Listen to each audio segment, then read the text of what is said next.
રાઠોડની વારે ગયા દિલ્હી, ત્યારે માતાજી આ ઓરડો બંધ કરીને ગયેલા.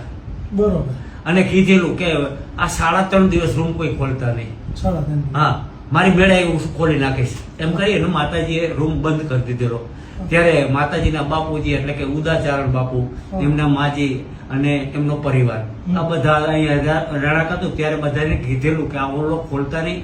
માતાજી અહીંથી સમડી રૂપે દિલ્હી ગયા અને ત્યાં જઈને સિંહણ રૂપ લીધું અને અકબર બાદશાહને ડરાવી અને નવરોજ નામનો જે રિવાજ હતો આ નવરોજો બંધ કરાયો અને પૃથ્વીરાજ રાઠોડ અને લાલાદેની ઇજ્જત બચાવી. હવે લાલાદે જે રહ્યા એ પૃથ્વીરાજ રાઠોડના રાણી, બરાબર, તો એના એ લાલાદેના મોટા બેન નાથીબાઈ, એ પાછા અકબરના બેગમ, આ બે બેનું સગી બેનું, એટલે એક નાતે બે સાઢુભાઈ થાય. ત્યારે આ નાથીબાઈની મૂળ બધી રમત, આ લાલાદેને નવરોજો માટે દિલ્હી તેડાવવાનું મેઇન કારણ નાથીબાઈ.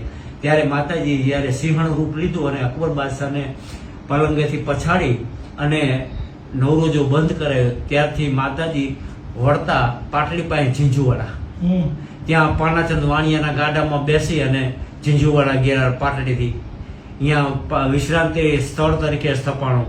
ત્યાંથી માતાજી અહીં પધાર્યા ત્યારે પાછળથી ઓરડો ખોલી નાખેલો મનાઈ છતાંય.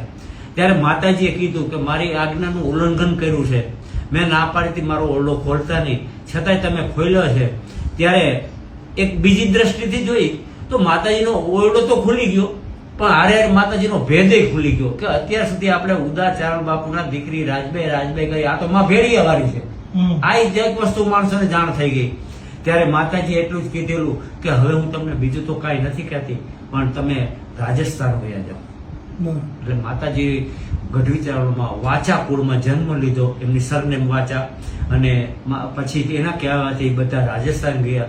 આજે રાજસ્થાનથી એમનો કોઈ 4th પેઢી કોઈ 5મી પેઢીના છોકરાઓ દર્શન કરવા આવે છે અને એના કુળદેવી તરીકે પૂજાય છે. એક સમય એવો હતો કે એના કુટુંબના દીકરી હતા અને એ જ માતાજી કુળદેવી તરીકે થઈ ગયા. ત્યાર પછી માતાજીનો જે દેહ હતો, કારણ કે શરીર માનવ દેહ ધારણ કર્યો હતો, એટલે એ જે શરીર હતું એનું ફૂલ થયા અને એ ફૂલ આપણું હાલનું મંદિર એવું ત્યાં પધરાવ્યા અને ત્યાં મૂર્તિ સ્વરૂપે દર્શન આપ્યા.